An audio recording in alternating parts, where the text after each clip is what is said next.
Welcome back, fellow armchair generals. This is Gamer 1745 here with my continuing playthrough of Hearts of Iron 3 with Black Ice 9.11. And of course, we're playing as, yes, you guessed it, Japan. Now, it's been more than a year now, actually. But I went to the Twitch convention for a day and learned a lot. I did walk the convention floor, but I spent most of the time in the conference rooms listening to people speak. And one, they had some very successful, some of the top Twitch streamers there, and talking about streaming and all this stuff. And of course, it's, you know, out on the convention floor are a lot of fans, shall we say, and really mobbed. Where in the rooms, the sort of conference rooms off to the side, it was mostly streamers. I mean, they're fans. The streamers are fans too, but a bit different. And some of these really top people, they talk about, even though that we are, you know, fairly successful in this type of stuff, they still have a lot of anxieties about, you know, falling numbers even for a few days or what, and of course, you know, they're admitting to having these things, but trying to so even you guys who are smaller, you're going to have them. Don't let them bother you too much. I mean, not that they're not going to bother you, but don't let them bother you too much. And I am trying to take that to heart. And I really hadn't planned what sort of happened in a way that I'm doing 2 Japanese series at once, which I think is really hurting the channel. And I did know that not playing Germany in Hearts of Iron 3 was going to lower my viewer count. And after defeating Russia, it lowered the viewer count in that last series anyways. But if I just keep playing Germany over and over and over again with no break and nothing else, that's also going to lower views. I knew that. So I know, but we have too much Japan going on at once, and I don't really, know. I don't want to quit this one. This one, if you're watching this, is not the one I'm thinking about quitting. The other one is I'm thinking about quitting or putting on hiatus and rolling out something else, maybe an American series, just to do something different. So it's not all Japan all the time. But with all that being said, I did plan and am quite prepared to have lower viewing numbers. And the thing that I am so most concentrated on with this channel is trying to build it up right now, and for a long time. I'm not worrying about how much money I'm making or any of that kind of stuff, but is growing the channel. That is what is, shall we say, incredibly important to me, I would say. So, this is where I'm going to come and ask you if you do me the favor of helping to promote my channel. Okay. Because I knew it was going to, and I'm prepared to take, I mean, it's getting sort of bad with both Japanese series. I'm prepared to take the hit, play a long series, know that it's going to hurt numbers. But I hope a lot of the people that aren't watching aren't permanently going away, meaning like they're just finding other things to watch now. They're staying subscribed, and when I get back to playing Germany in a number of months, I don't know whether that's 3 months, 6 months, I don't know how long this series is going to take, but in another month, and there'll be a new version of, and they are working on a new version of Black Ice for both Hearts of Iron 3 and Hearts of Iron 4, but a new version for Hearts of Iron 3, so it'll be a new game enough, and we can hopefully get the problem solved or revert back to the non-beta version or something of the other series, and so to start another, so it'll be a new experience. It'll be similar, obviously, playing Germany again. It'll be a very similar experience, but it'll be a new experience. So that's going to happen, and so I'm very willing to take that hit, but I'd really love it if you guys would help keep the numbers up. And you can do like a simple thing is a couple times a week, 2 or 3 times a week, I post videos to Steam. There you can go, find my videos. You can just look for Gamer 1745 on the Steam server and go in and like the videos that I post. That will promote them up a little bit. And of course, liking them on YouTube helps a lot. Commenting on the videos, just say good day or hi. That really helps. If you have something more interesting to say, great, say it. I'd love to hear it. Almost on any reasonable subject, I'd love to hear that. Something more interesting if you have to say it. That helps.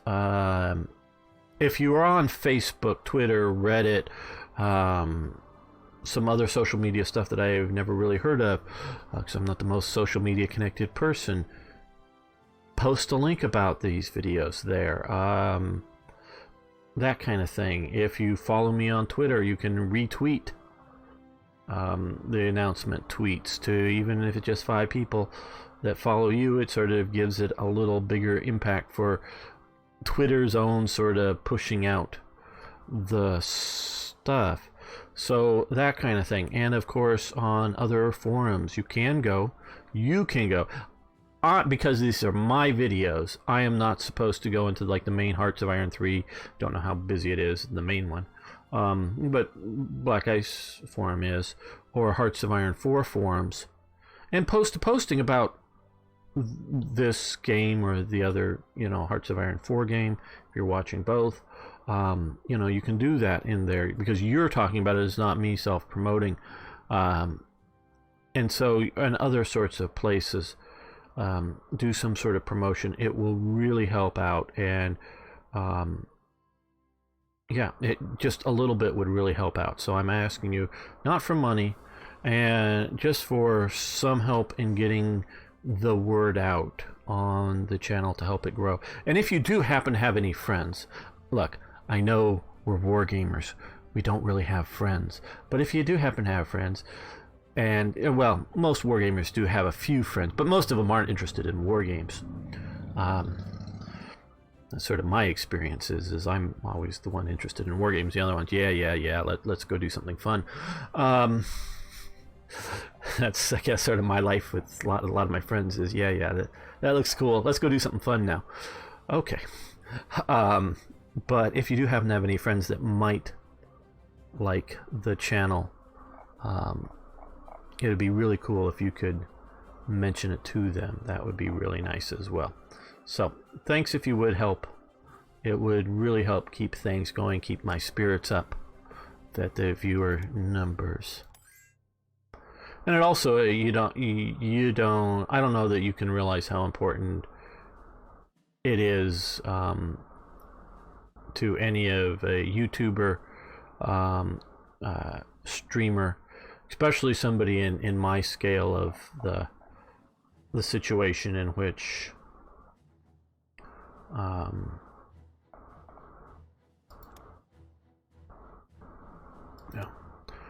comments really help keep our spirits up. I know some of the big guys, they'll get a few thousand comments per video, and obviously they can't respond to all of them, and I don't know how many they can actually read. They can read some of them. I've been very lucky. I would say I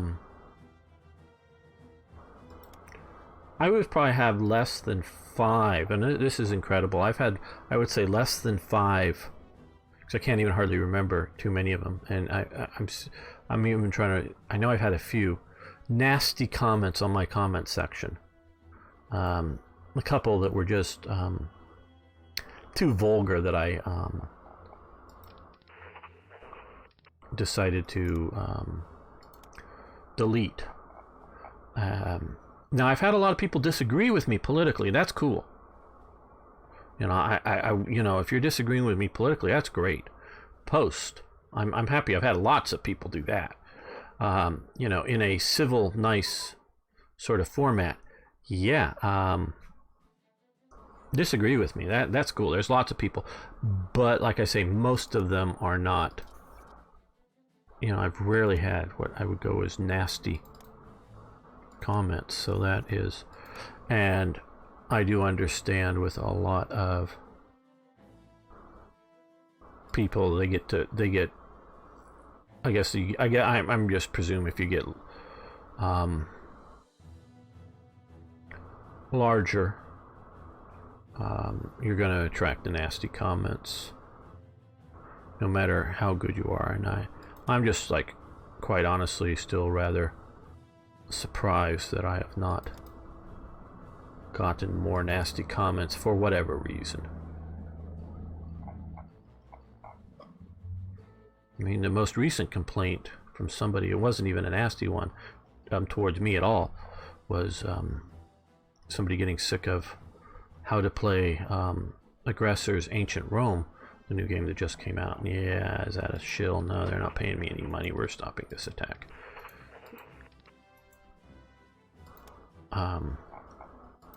They did give me a free copy of the game, but that's very different than paying me.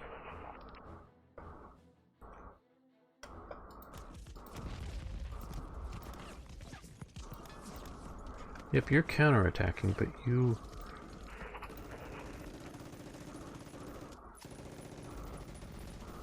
I stopped my attack before I was too weakened, and you're going to break yourselves trying to attack me. I'm going to cut these guys off, unfortunately. This is a bit of a pain, even with all of these guys here, and I even have one division with infantry tanks moving into this city. That's sort of why I very much knew that I wanted to get around here.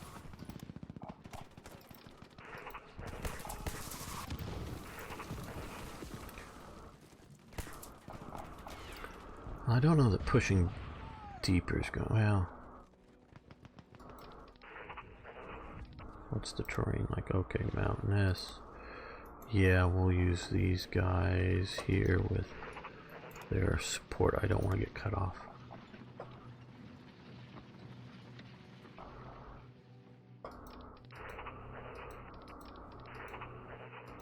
Okay, we've got one. Okay. None of those are the better units, so they're about equal. So we'll give that one an HQ, which makes them a little stronger, gives them a combined arms bonus.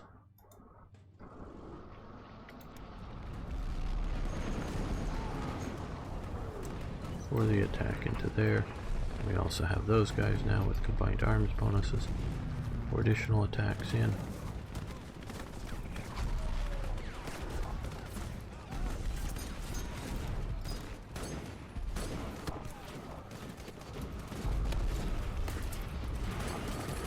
Now I have, okay, and I have thought I had sent.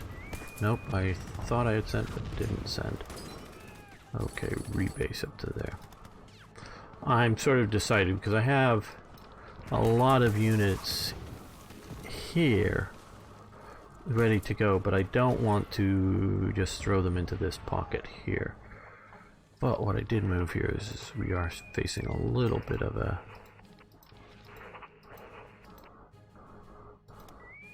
Oh, let's just drop him in. Hopefully he'll go to the right ship. Yes.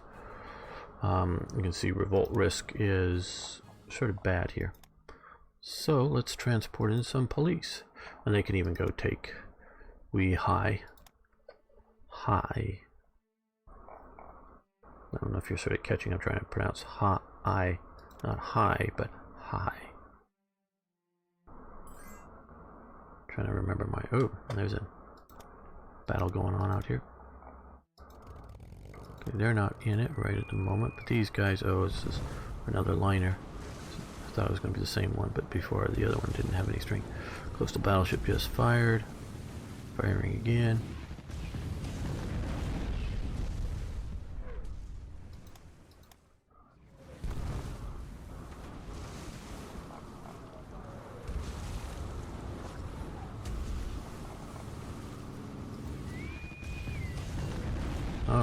Our subtenders are actually being hurt. But okay, now they're coming in. Doing a lot of damage.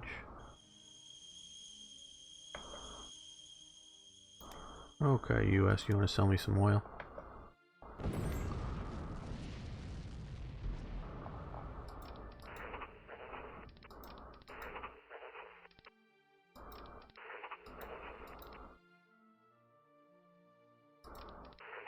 Okay, stop your attack.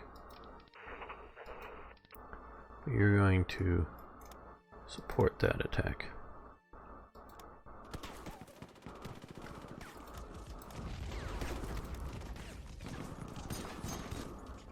And not too far away, and don't really want to do that. Okay, you come to there, you come to there as well. We're almost there at cutting that off.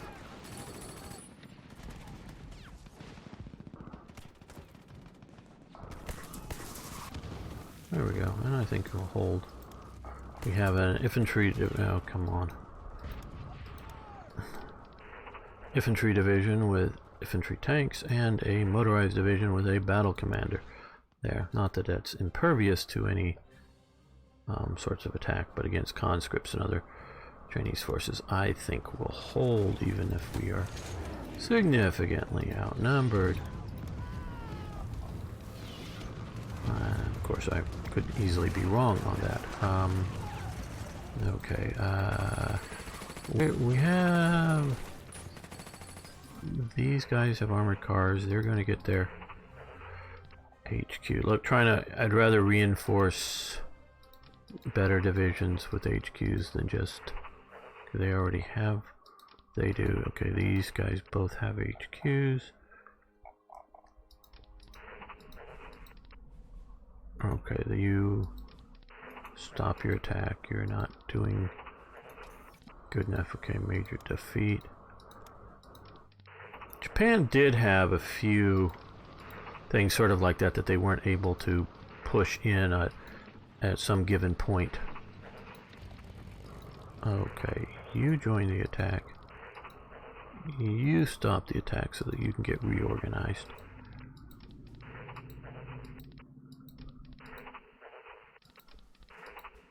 Yeah, I know I'm cycling through again. Okay, you join that attack again.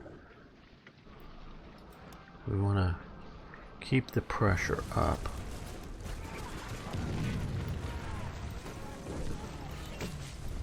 Make sure we're sending enough reinforcements to the front. Oh, and again, I'm sorry, I forget who posted. Recommended, and I don't know that I quite did as much as they suggested of doing serial and parallel production of more convoys and escorts. So it may not be enough. Obviously it says 140, but that's over 3 builds through it. Now, this is sort of the one thing that doesn't get any faster or cheaper to build if you build more of them, convoys and escorts. Where ships or something, if you're building submarines and you keep building submarines and building more submarines, they get faster and faster and faster and faster to build, cost less and less to build as well. So yeah, this doesn't do that.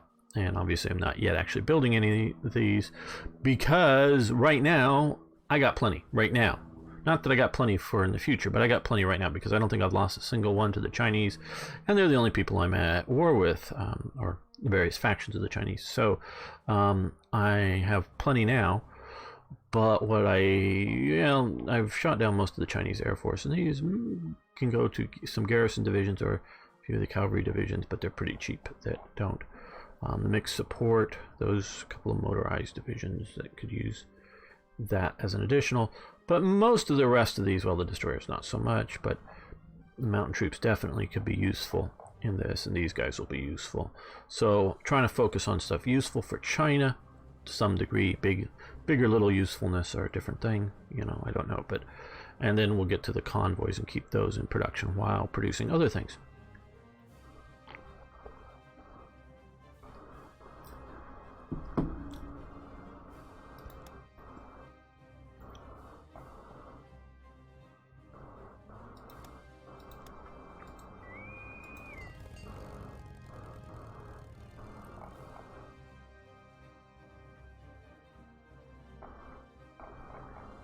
Okay, they're here now, so I'm going to detach and attach to this unit, and let's give this guy a commander.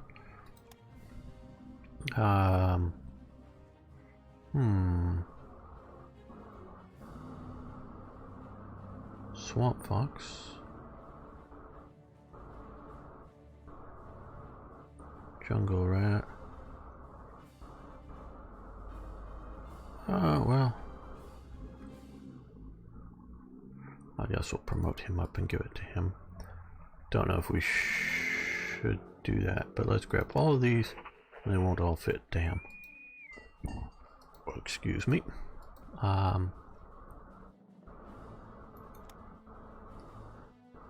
Yes, rebase to there. That should fit. That should fit. That's all I'm really planning on invading with. No,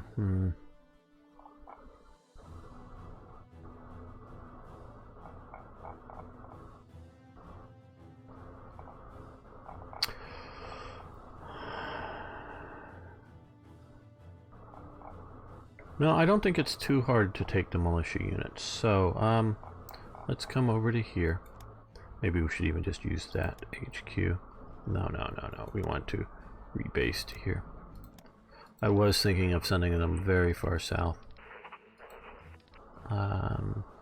He's actually a pretty good commander, so we'll probably just attach them to the other one once we get back over there. Yeah, because these guys are on board ship here. I was thinking of sending them down to Taiwan, Formosa, whatever, and invading around here, but seeing that these are mostly militia units, I'm hoping that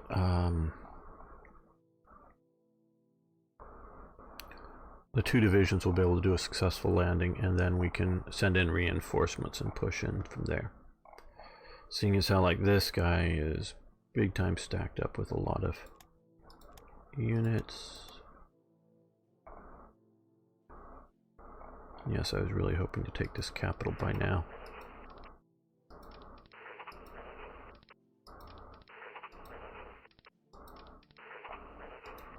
Okay, a lot of guys here. Oh, yeah, HQs.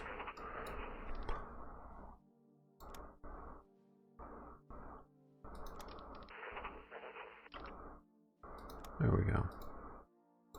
So, how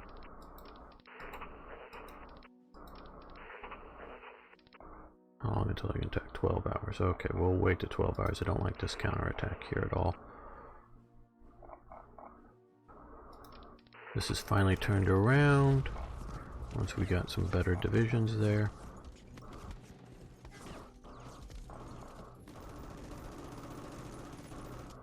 And we've just won.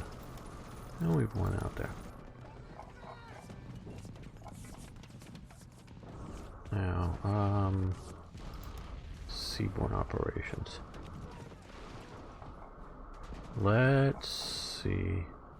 That's the motor torpedo boat. Yeah, those light cruisers look good. They're going to come up here and convoy raid. So now they're going to be convoy raiding in here. So any convoys going to here, I don't know that they would be because there's no units there, but any convoys coming out here to here will hopefully be sunk. And hopefully we, between these and other ones, will sink every single Chinese convoy. And then it will hopefully completely cut off, because if they have no convoys to send supplies, these will be cut off for the lack of supplies. Now, I'll let these go for a little while longer because they may be able to push their way in. I would also like to take the port. Okay, oh, you guys want to attack here, don't you? Yes.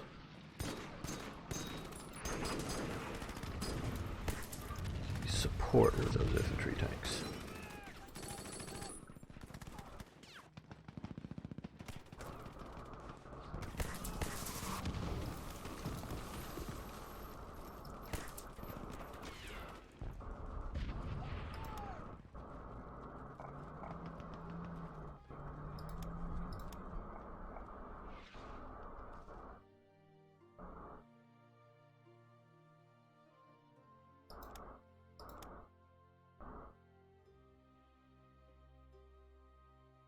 Even these guys should be getting, yeah, offshore bombardment too.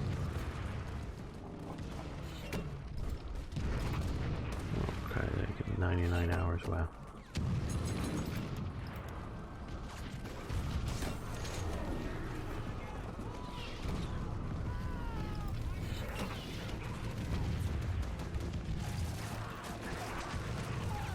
These guys... These guys for right now, counterattack. Just so you're counterattacking against their counterattack.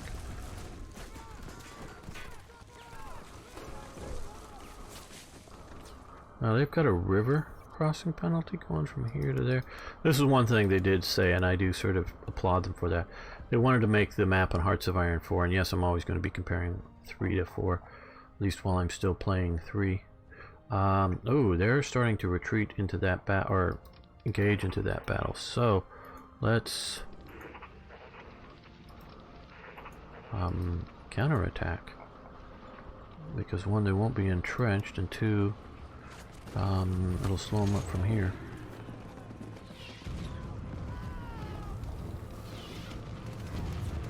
Is that they wanted to make the rivers on the other map to be very clear as to where or where not could face the river crossing penalties. And I thought that was an admirable thing.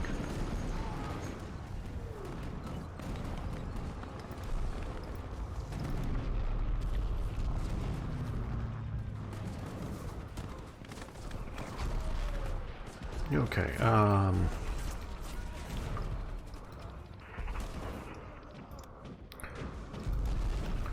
support that attack.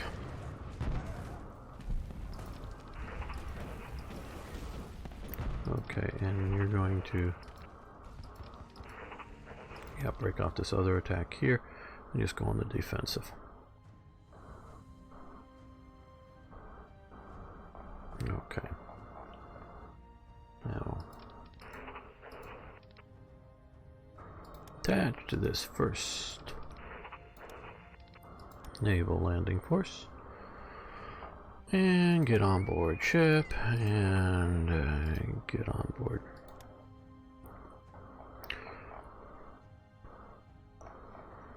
Okay, well, we can air supply.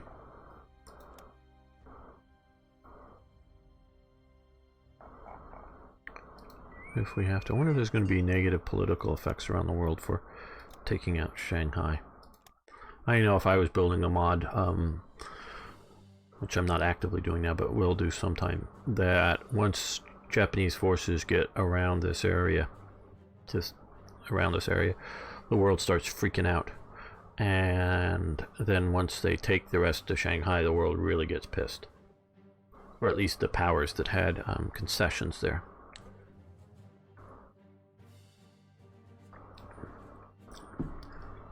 The U.S. had largely withdrawn its military forces, basically Marines, from China at some point in the sort of post...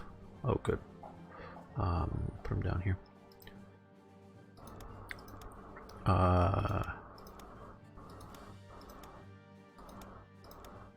Boxer Rebellion era. And... I don't really care what you... Yeah, I do care, I guess, but...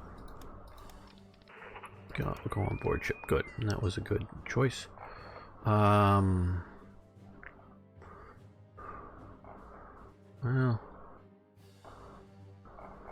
The mixed support, or motorized support units, they go here. No, they go here. And here. Okay, so our first stop, at least, be here. That's first stop, and we'll rebase, because then we'll send the HQs on to somewhere else. Largely withdrawn from China. For us, I'm sure they still had embassy guards and that kind of thing, but they had withdrawn.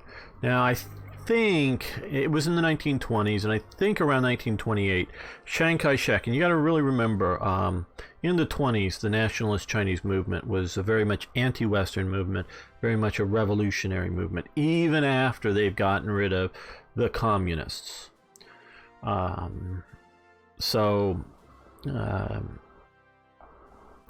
Once they got rid of the Red Chinese, within the movement, they're still very much anti-Western and revolutionary.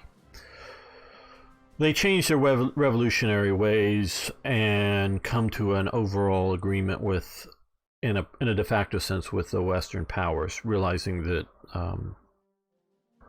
as more and more as Chiang Kai-shek solidifies his control and realizes very much that he needs the West. Chiang Kai-shek and his group of nationalists, in my opinion, I may be wrong about this, and I'm not an expert, but in my opinion realizes that China can't go back to its sort of isolationist, Boxer rebellion, all foreigners out, China for China, we don't need, these damn foreigners, we're just fine on our own. I think he realizes that. I'm not saying he thinks they need the Western concessions. I don't know that he personally is that upset over some place like Hong Kong or Macau, but you don't necessarily need. I would say highly that he wouldn't like the extraterritoriality of Westerners not being subject to Chinese law. You could go after them in European law. Try to get a European judge locally or whatever. Try somebody for murder or whatever. And of course, if a Westerner did kill somebody, some Chinese could kill them, mob violence and whatnot. So it's not like just because you're European you could get away with anything. But realizes that for trade and many other reasons, he needs to engage and be interactive with the West and which largely does sort of mean the international community.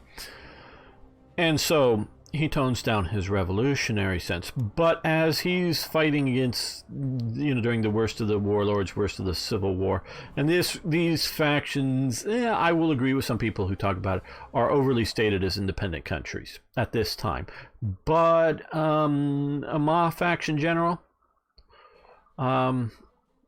and Chiang Kai-shek, hey, yeah, send me 10 divisions. And, because we're all part of the same nationalist Chinese army. And they'll go, yeah, sure. As soon as they're ready, they'll be sent. 6 months later, did you start sending those 10 divisions? Well, we're trying to get them ready to be sent, Your Highness or whatever, Your Excellency, how they would reply. But as soon as they're ready, they'll be sent. That everybody is faking the united front, faking that we're all part of one China. They're no longer declaring themselves independent, and they're no longer not recognizing Chiang Kai-shek as the Generalissimo or other sort of overall national leader. They recognize that they're not the national leader, and they recognize that the other, faction groups are not the national leader. It's Chiang Kai-shek, but they're sort of the regional powers. And although generally, vaguely, and maybe I'm over, send me 10 divisions, well, one shows up or two show up. Not like, especially, when you're facing the Japanese and they're near a threat, many more did show up. But they wouldn't, Chiang Kai-shek hoarded artillery, would not give artillery to any of the other sort of generals. And so they'd have divisions without artillery because they saw artillery as the primary winner and loser of battles. So he hoarded the artillery around him, and divisions kept very close to him. And so to the point that a divisional general, if he were, when back in Chongqing or wherever as capital and divisions around that area, if that very loyal division was sent way out somewhere else, then the leadership might not be terribly loyal and might not do what he says. So whether and loyal doesn't mean that they're going to try to coup against him, but they just may sort of set themselves up locally and not become non-responsive to central orders. Now that they're close to General Chang, they can be assassinated. So it's even though they've got divisions, you're close enough that if you're not doing what you're being told, you're reachable, if you know what I mean. So he's throughout his, until they start really trying to get back and occupy in here, and even then, part of the reason in the outer lying areas, in which makes the Red Chinese look unstoppable, is he's hoarding his artillery, and so they're losing battles, which makes them look bad, and so the tide of momentum goes over to the Red Chinese. Okay, so, but during this sort of out-and-out blatant civil war era, the blatant warlord era, in which they, warlords would not at all recognize the nationalist government as the government, or legitimate government of China or whatever. And Chiang Kai-shek, if I'm not mistaken, is mainly a sort of power/creature of the South. China, and so he has to move up into northern areas, and then eventually where he sets his capital is up here. But he's moving towards, I know this is a long way to get there, but to Shanghai. And again, this is seen not just as a one warlord battling another warlord, and don't have any actual battles in Shanghai. You can have them in the region, and there had been ones sort of in, this sort of region for the control over it, but stay out of Shanghai, in the sense of actual real battles. But the Nationalist Army is moving here, and this panics everybody. So I think a battalion of United States Marines is sent from either the U.S. or the Philippines, I forget exactly from where, is rushed in, and I have some photos that I've collected of their sort of big landing parade. And this is, I think, in 1928. That's when the big contingent of U.S. Marines comes back into China. And also other foreign powers start sending in more troops.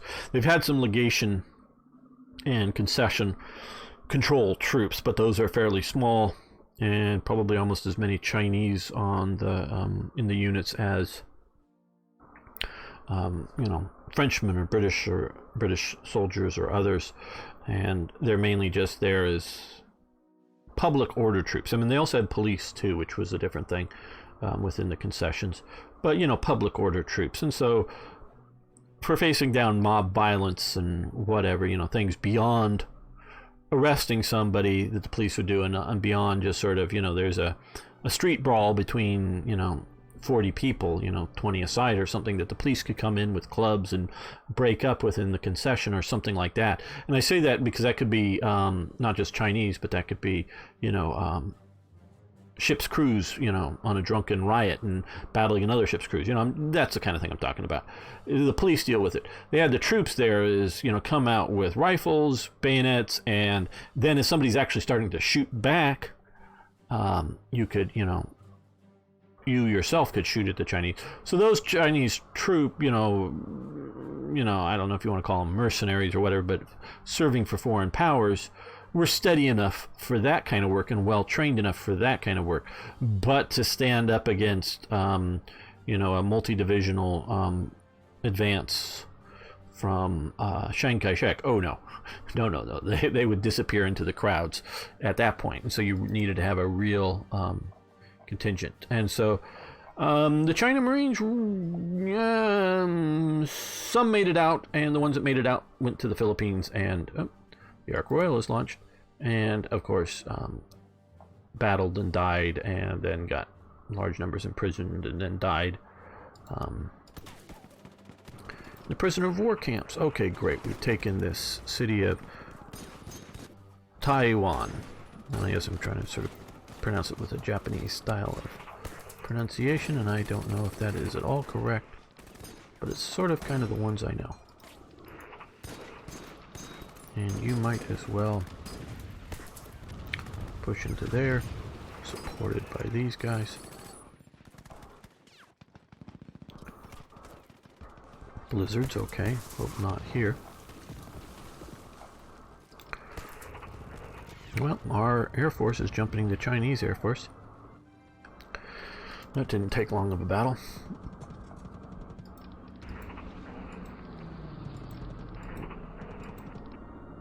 Okay, you jump into that, and you jump into that.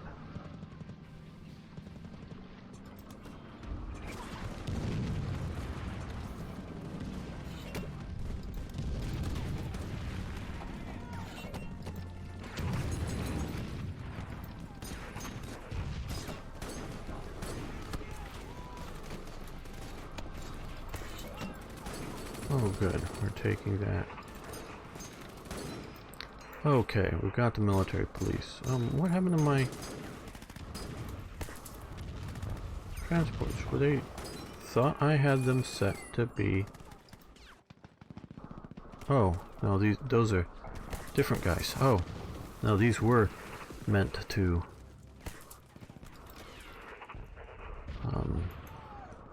just be transported. Okay, good. So we've got to here. Great. We're going to hold there. We're going to hold here, I think. Again, this is what I talked about. Is just a few divisions. I think apparently can. We may need to fall back a little bit, but can hold here against a fairly large counterattack. Oh, good. And we are coming ashore here. Okay. Good. We are coming ashore here. So you come... Oh, we're actually going for Shanghai. Cool. You come move there so you can fire support that. No, I'm looking for ships. Not submarines. Okay, there we go. Let's see if we can do ground support.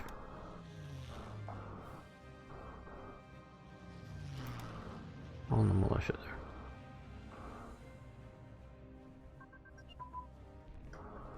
Okay, interception tactics. Very good.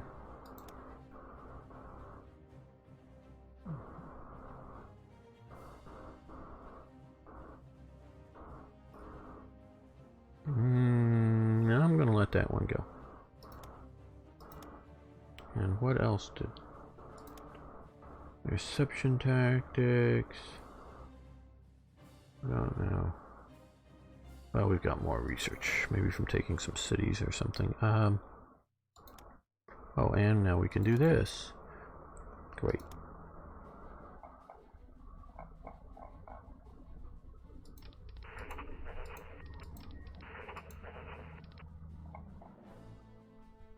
Okay, stop your attack. Also allow these to get organized up a little bit better.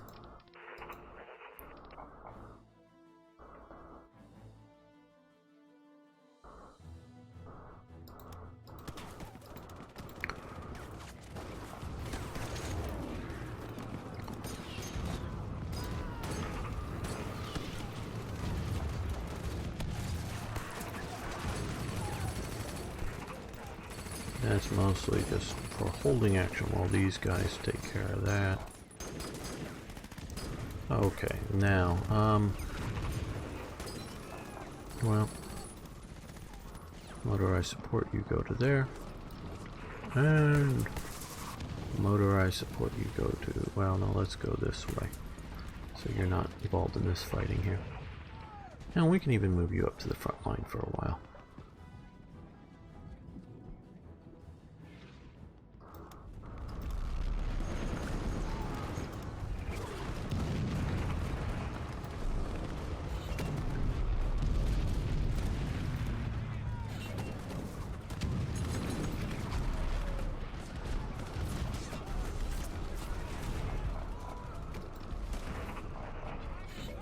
These guys will even get HQs, I think.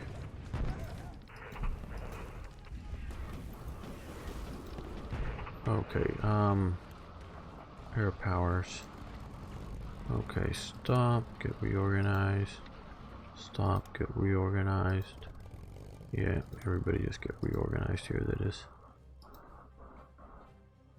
Can you make it to here? No. But you could make it to here, I bet. Yeah.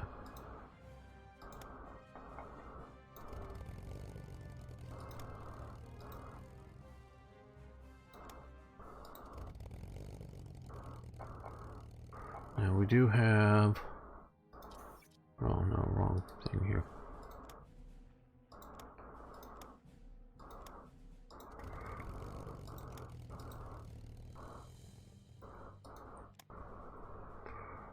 Let's find somebody that looks like he would be... Man, we've got a lot of good fleet destroyers here. Something I've always not found enough of.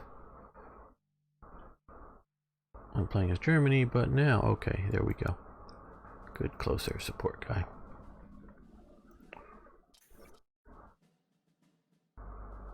Well, I'm getting a little more organization before sending him somewhere. What I don't know is how quickly this is going to fall. I think it will fall.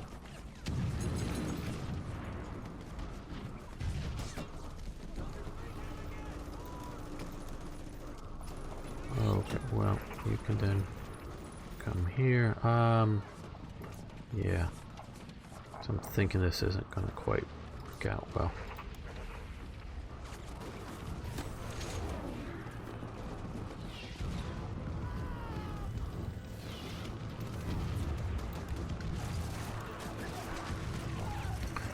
Okay, well, what else did we have come available?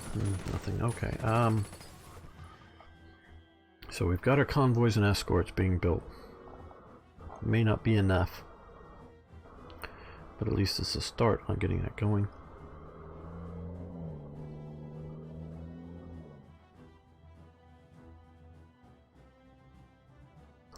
Okay, I'm thinking a couple more of these guys. Sort of all conquering infantry divisions that have, you know, infantry tank support.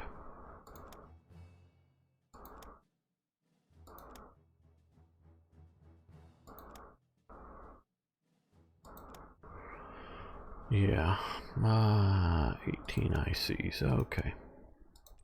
Get a couple of more of those into production here now.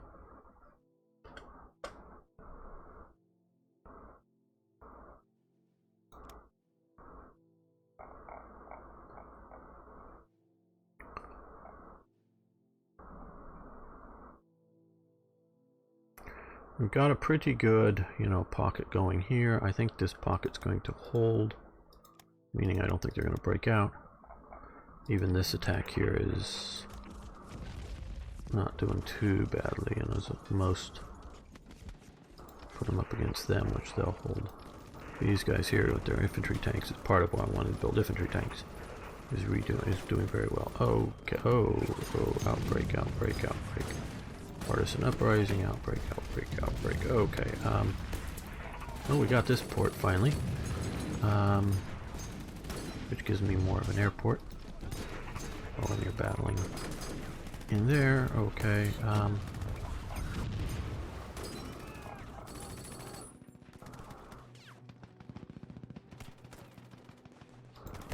Okay, we won most of our local little, and they've lost a light cruiser. Came out to challenge me, it looks like. Now you guys get to attack there.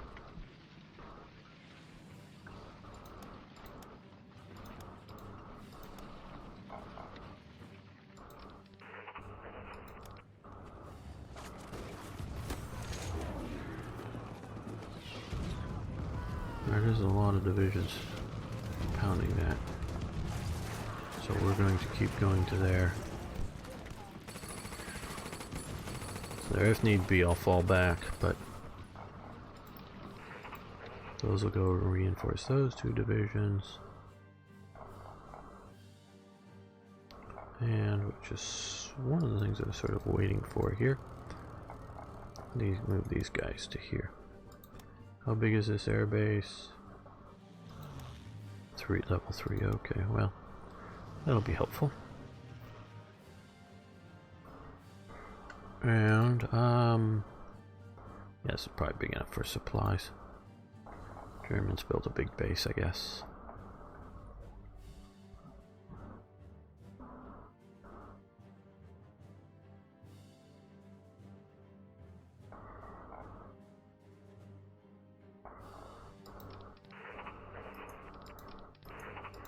Before we collapse, let's break off that attack, but at least we've, hopefully at least we've pushed them back. Okay, that's winning there.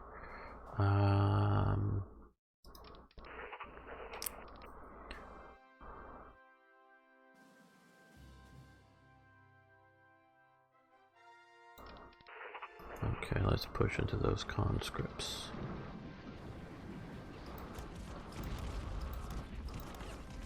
Yes, and they're counterattacking, but we didn't collapse prior to.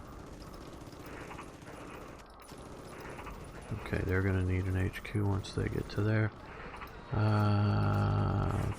oh, they could use one up there as well. Good.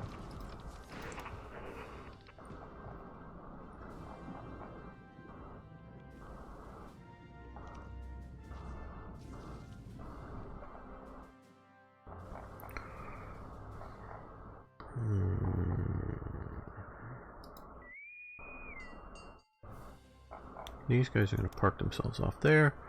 Give fire support to this province because I did shift their fire support down to here. These guys, yep, shore bombardment, but they are having amphibious problems.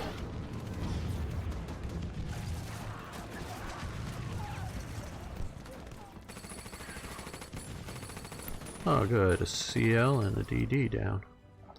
Very good.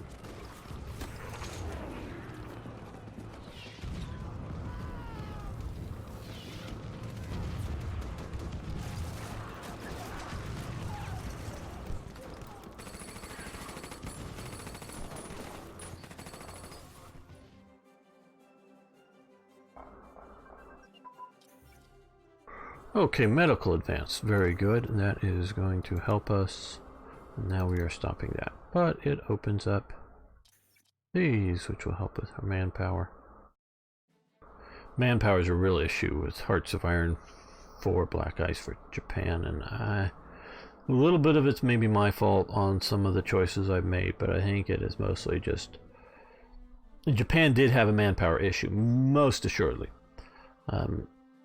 It was, you know, no Russia or China with at least perceived, not reality, but perceived endless manpower. Let's do it. Reduce attrition. So, but I think it's a little too constrained.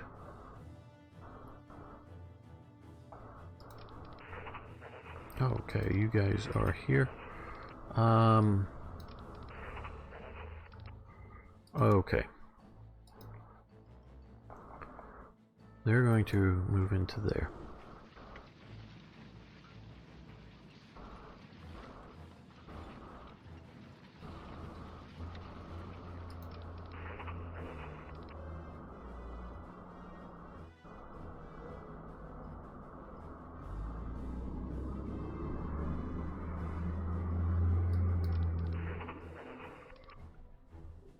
They're going to move to there, and these guys, so they're now considerably stronger, a lot more combined arms bonuses. The police here are going to move up to there.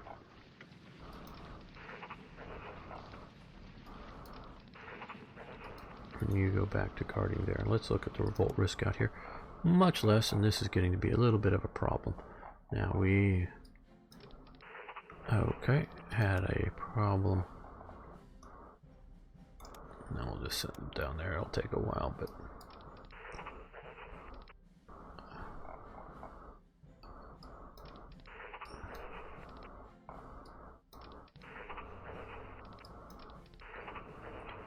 well, never mind. Okay,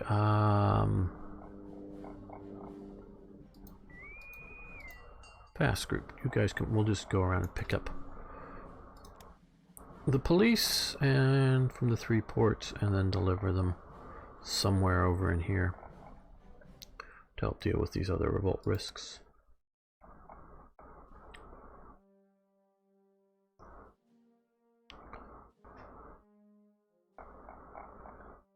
Okay, well, you guys can... Oh, you should have gotten an HQ, but okay.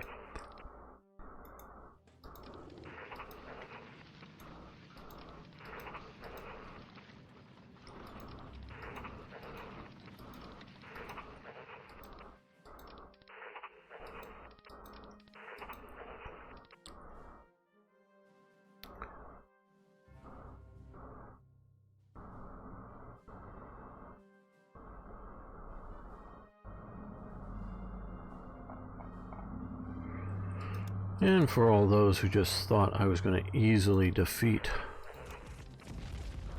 nationalist China, and of course the tide may turn, but so far, oh sure, I pushed in, but not outrageously, that's for sure. But this has got to, with all these units down here, maybe I should invade there.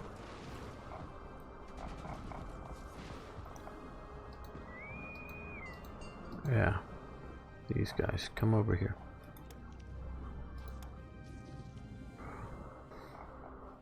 If we were to invade there, while they're all pushing in here with just one division, that, and it's, yeah, invade with one, but then these 5 divisions show up to push in, maybe even create a pocket. That might be interesting.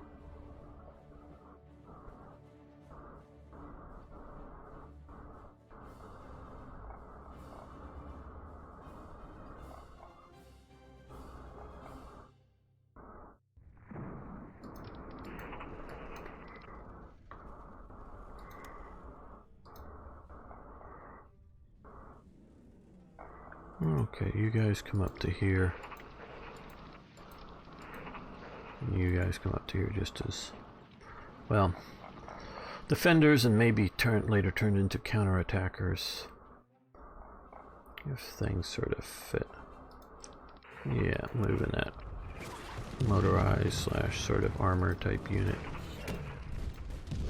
because it does have a light armor with it. Change things considerably.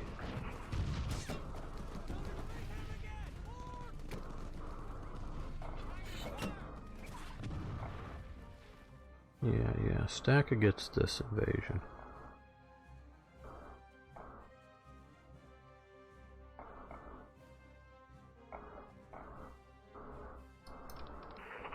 Police, get on board. Rebase down to here. Oh, these guys need to get to a port.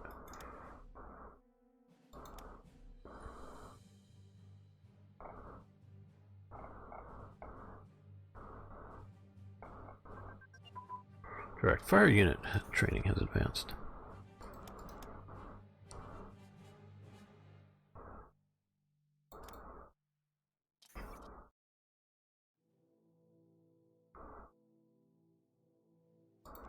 Well, partisan suppression, that would be a useful one.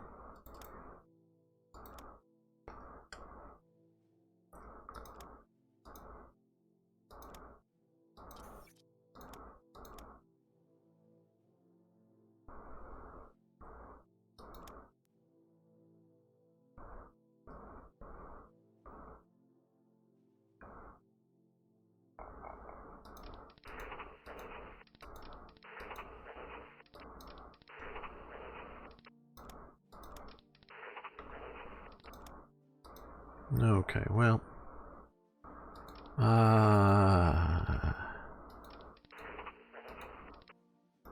they're gonna stop their attack, and they're gonna stop their attack, but these guys are gonna join the attack.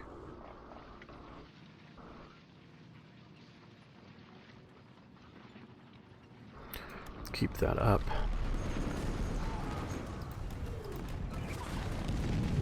Okay, I sort of knew that was coming.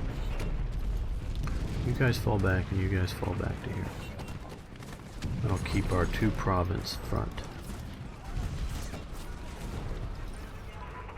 Okay, armor unit training has advanced. Very good.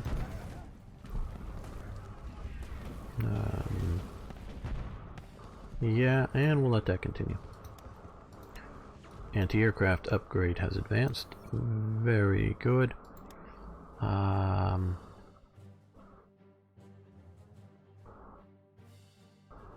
Well, we'll do those eventually. We're not yet into 38, but we're not facing any tanks, and that, well, it does help the soft attack too. But these help a lot more. We do have a couple of those in action right now, or in service at the front.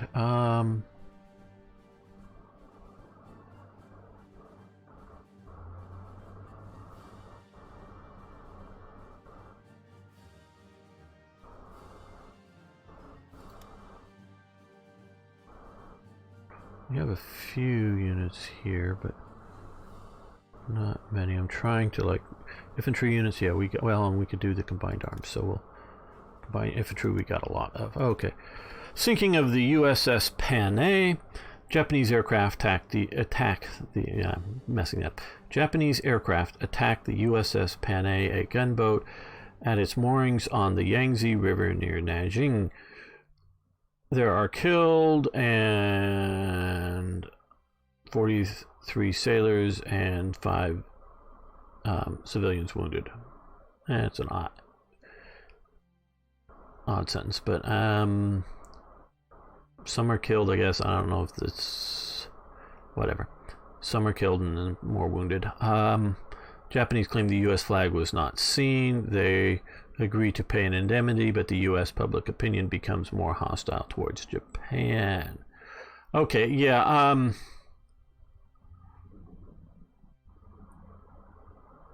I'm not buying that this was we didn't realize. I know things happen in war. I know that. And I know that pilots mistakenly attack the wrong target, including, you know, friendly forces, you know, guys up on the front.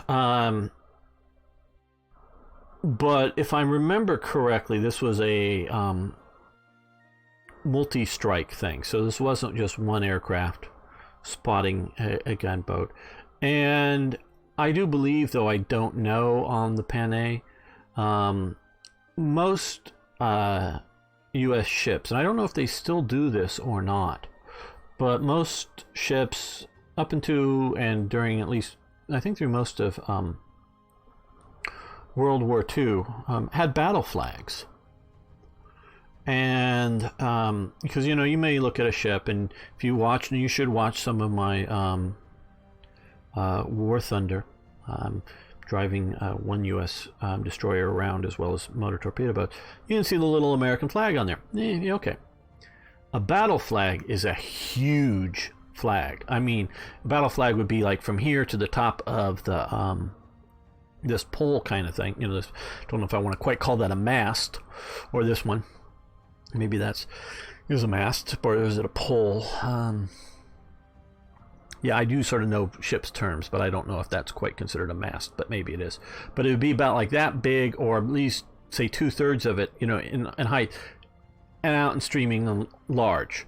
And so most, like, destroyers would have battle flags. And so when they wanted to, oh, we're in battle, and everybody know who we are, because, you know, if you're having ships that are,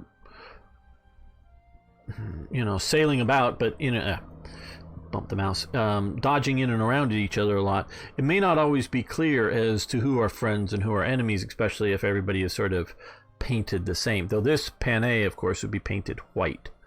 And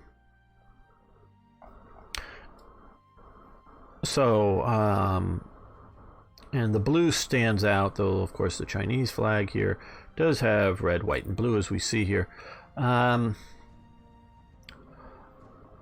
I think it was much more of a, and now we are attacking here, so this is a legitimate thing, though I would have triggered this for control somewhere around here of actual province, but maybe somehow they found out that we attacked here, but I don't know. I think it was much more of, because the Japanese, oh, okay, this is the Yangtze River here. The Japanese had been warning European powers to get out of the battle zone. I think this was more of a, you should have listened to us.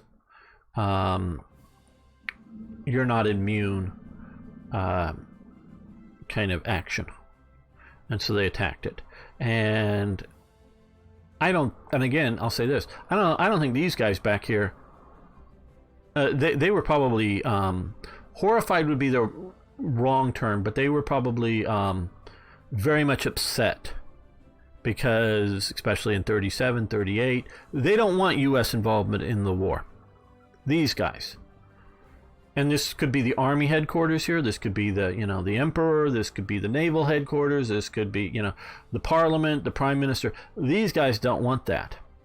But remember, the Mukden incident was a bunch of low to mid-ranking officers sneaking an artillery piece into their officers' mess. And multi-story building, and started to, from their officers' mess or their officers' barracks or whatever, started shelling the Japanese or the Chinese. This wasn't a because at that point the Japanese were occupying Korea, not Manchuria, but there were I think some like concession type troops in and around Mukden or whatever, but they sort of smuggled in this artillery piece and started. So it was a local bunch of guys that sort of got the ball rolling that then gets them Manchuria/Manchukuo.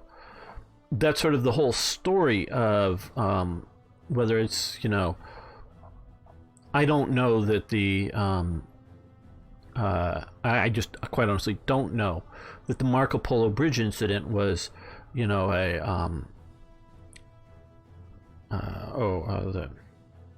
what's the name of the army here? Kwangtung Army plan. Oh, we'll do that incident and then we'll use it to start a war with China. Or simply there was an incident, because I know we've talked about that there were many, many incidents, often with puppet troops as opposed to direct Japanese troops.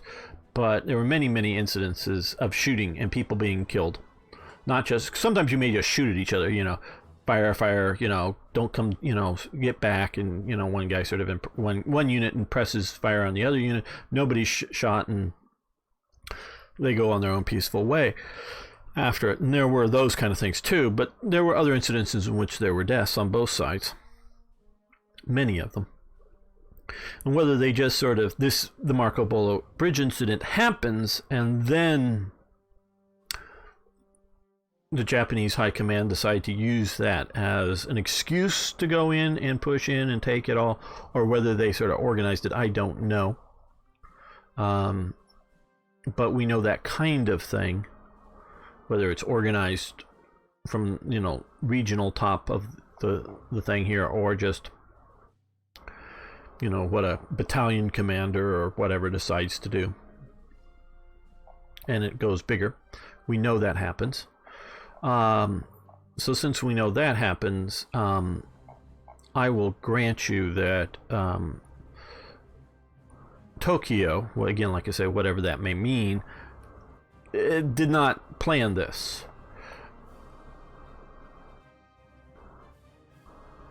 I don't know whether the local Japanese military heads, and again, I don't know who attacked the Panay, and I say that is because I don't know if it was the Japanese Army Air Arm or the Japanese Navy Air Arm. And they're two different branches of service, like they are two different branches of service in America, though by World War II, the Army Air Arm is more or less independent of the Army. They have their own chains of command, though they're often, they're clearly under MacArthur's command. MacArthur's command was basically mostly, this area here, and Guadalcanal just sort of barely makes it into the navies, or this was a joint command under MacArthur. The Pacific command was a joint command under Admiral Nimitz, so it was a joint command under the Navy. So they were commanding Army assets, divisions and such. This was their command, and they had to adjust a little bit the original command lines to move a few of these islands more into the Navy's, or the Pacific Command, whatever you want to call it, Pearl Harbor's command, or whatever you want to call it, the two different drives on it. This was, of course, the main Navy one. And so for a good bunch of the war, Bill Halsey, the admiral, his carrier fleets are under MacArthur's, not tactical command. Specifically, Halsey's units were to respond to general guidelines from MacArthur, support these landings or whatever, but never tactically. Where some of the other naval units were under, if you will, tactical, you will stay here and bombard these beaches and respond to commands for, calls from ashore for artillery support. You do not get to go do other things, unless directly attacked or something by the Japanese Navy. So some ships, not Halsey's, but some, task groups or forces or whatever, were under MacArthur's sort of tactical command under the Army. And he was also, of course, tactically commanding the Army Air Corps around here. Now, once the U.S. gets, particularly with Iwo Jima and Guam, they also get Saipan, but Guam is the favorite place because that is an American territory, and the population is very friendly to Americans, especially even more friendly after the Japanese had been the leaders, and they were like, yeah.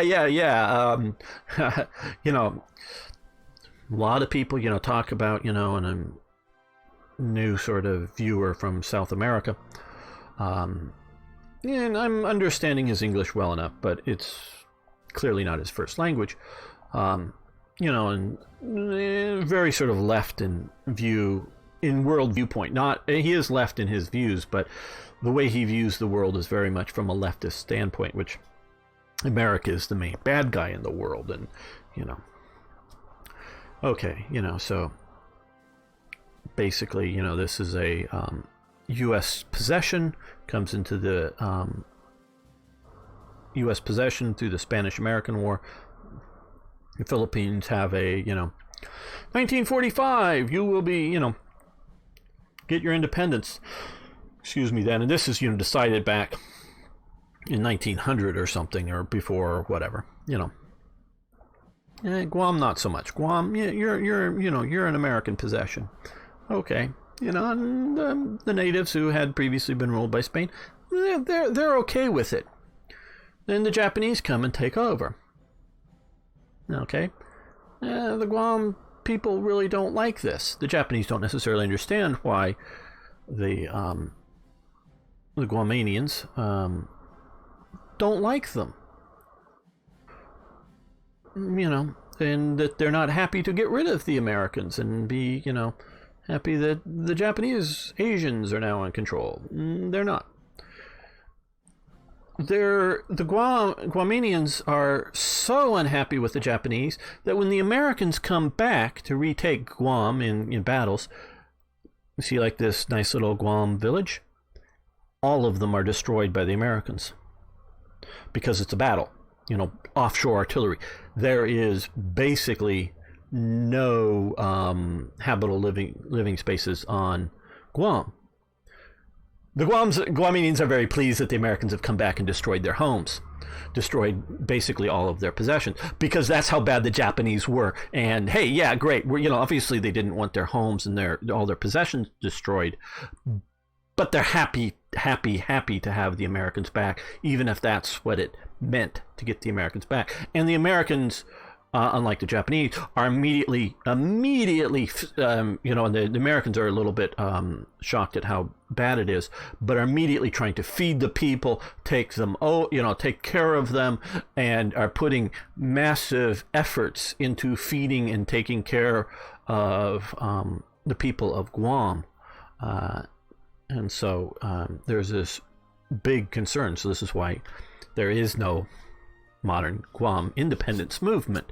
So for all the bad that America does in the world and its colonial powers and its colonial possessions, and this is clearly a case of imperialism, if you will, these people aren't unhappy that, I'm not saying they wanted their houses burned. I'm not saying that they don't have complaints back, before, back in the 30s, they don't have complaints. I'm not saying they don't have complaints today about what's going on with the U.S. government, the U.S. bases, taking land. The U.S. is generally pretty good about if they need to build an air base or something, and we've got to build. We're extending the air base. I don't know, maybe for shuttles, space shuttles to land, or making bigger runways for bigger bombers or something, and taking land away from local farmers or local people. Pretty good about compensating them. And now, of course, Guam isn't this big, it's tiny, and there may not be a lot of choices, so they definitely had to take things, just because you have to expand the base to take B-52s and have enough to go, bomb Vietnam or some other place over time. So again, the U.S. is pretty good about that. And so but get back to the point is, once the U.S. is down here and basing either out of Saipan or Guam and wants to bomb Japan using Iwo Jima as an emergency landing strip, the U.S. Army Air Force is basically given a free hand to bomb under Curtis LeMay, bomb Japan, except if the Navy command requests their help. And so the thing that they want to do, the Navy wants them to do, is to bomb airstrips, because they are, at this point, the Navy does not want to invade Japan. I know there's a lot of talk about the possible invasion to Japan. The Navy and Nimitz and his group are very much against any U.S. invasion of Japan. They want to cut off all naval and all shipping, even in the Narrows here, cut off all shipping and bomb the hell out of Japan. They just want to level every city, every industrial thing until Japan surrenders. Not that they want to kill all the Japanese or destroy all the Japanese cities.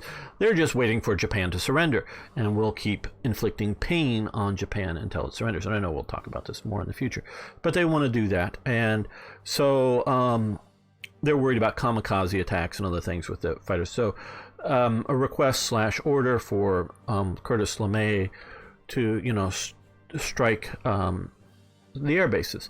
So he does it for a while, and then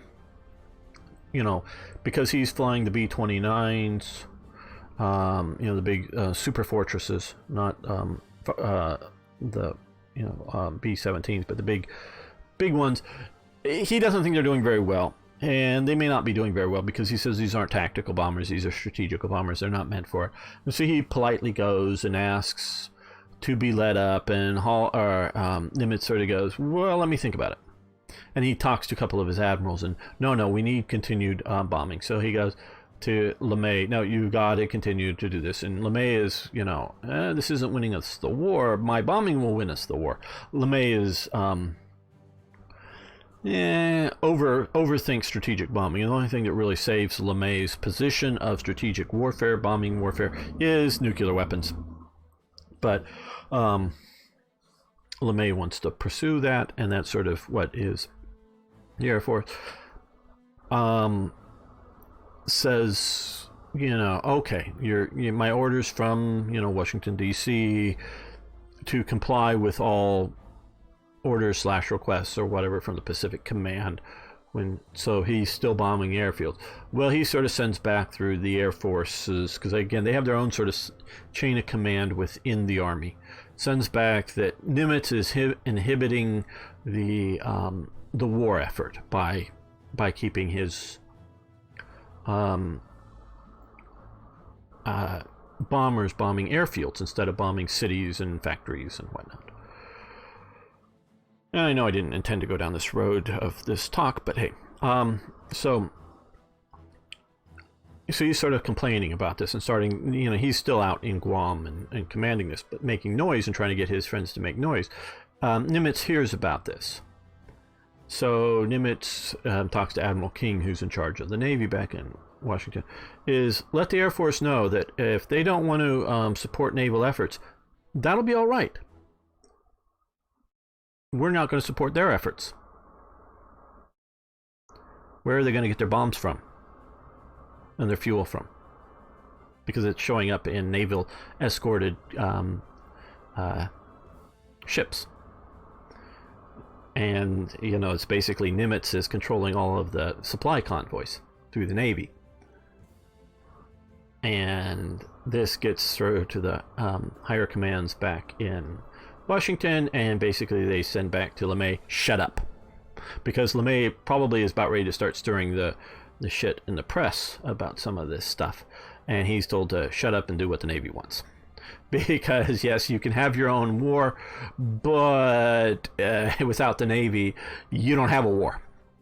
And so, but then after a while, after the air bases are hit enough, it's like back, okay, yeah, the admirals that are sailing the ships around here, they're talking to Nimitz, who has his command, he's moved it forward to Guam. Okay, yeah, no, they've done a good enough job. It's they've rebuilt and bombed and rebuilt and they bombed and rebuilt and they bombed a bunch of the air bases and destroyed enough stuff that, yeah, for a while, yeah, we think we're good.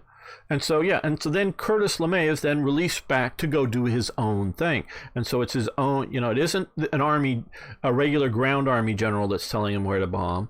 It isn't the Navy anymore telling him where to bomb. It's back to sort of doing his own thing. So it's almost a de facto Air Force, not yet its own independent Air Force, but it's more so.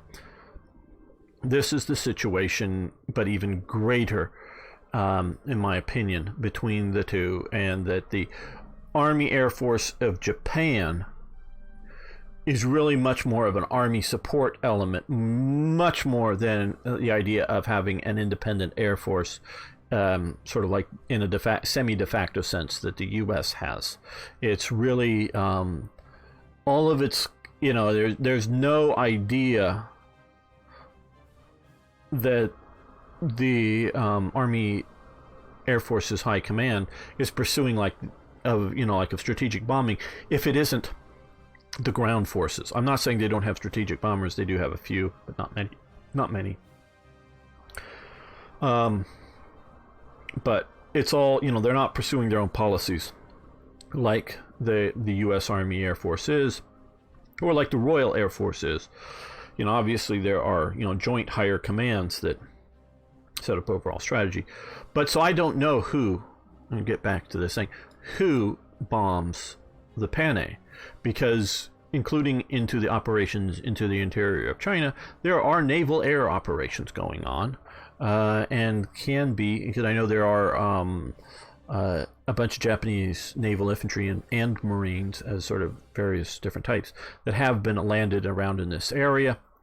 And so I'm thinking this is a bit more of a naval operation in here, at least maybe at this time.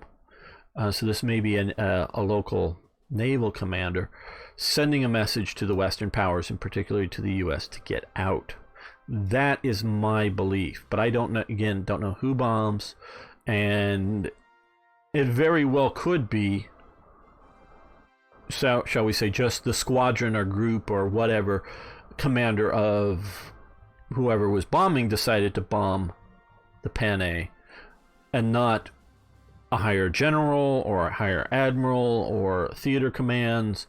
But I don't buy that it was an accident. That's how we got here. And so we will do gets the Panay, we pay the money, okay. So I know, long stories, hope they were enjoyable, but I'm trying to illustrate sort of how all this mess is going on, and this, in my opinion, very much is a mess that historically was going on. with different factions and within the Japanese military, Japanese government, different factions within the Navy and the Army, and all of that. And that's all contributing to the mess that Japan gets into. It makes, in some ways, Italy looking very well organized. So thanks for watching. Thanks for liking the videos. Like I was saying earlier, it really helps. If you haven't already, please subscribe to the channel. And, of course, post comments, questions, corrections, because I know I've gotten some details wrong. And if you want to correct the record, please do. See you next time for more Hearts of Iron.